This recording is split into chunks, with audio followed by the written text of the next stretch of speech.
The promotional line for The Blackening is so good we can't all die first. There was reason to fear the movie couldn't live up to it. Yet, like other self-referential horror or comedies the Scream franchise come to mind, the film ably delivers on its premise, mining enough life from its satirical concept to deliver plenty of crowd-pleasing moments. If the idea sounds like a comedy sketch, that's exactly how it began, the creation of comedian Dwayne Perkins, who blew that up into a feature script with Tracy Oliver. Girls Trip handed over to director Tim Story. The small scale, with practically all the action taking place in a remote cabin in the woods, actually works to the movie's advantage. That tight focus allows the story to consciously flesh out characters usually given short shrift in traditional horror fare, where, yes, people of color are often early casualties. With a mortality rate that probably ranks right behind teenagers who have sex, the simple setup doesn't waste much time, with a group of former college friends getting together for a 10-year reunion that doubles as a Juneteenth celebration. They're toting with them a fair amount of baggage, including past relationships and strained friendships, all of which will be put to the test by having a faceless maniac trying to kill them.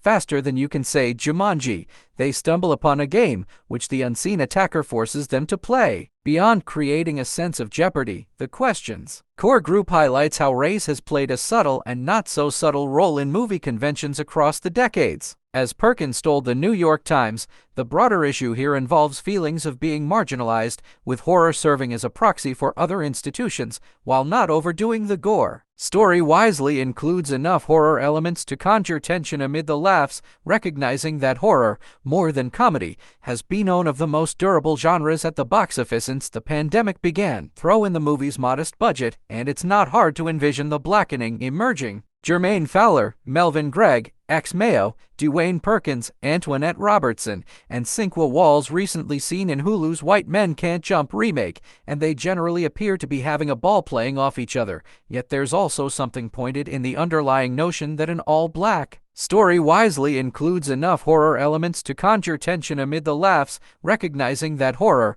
more than comedy, has been one of the most durable genres at the box office since the pandemic began. Throw in the movie's modest budget, and it's not hard to envision The Blackening emerging as a sleeper success among the tall trees of summer blockbusters, potentially not just surviving but thriving, which, given the movie's central conceit, would surely be the sweetest revenge of all.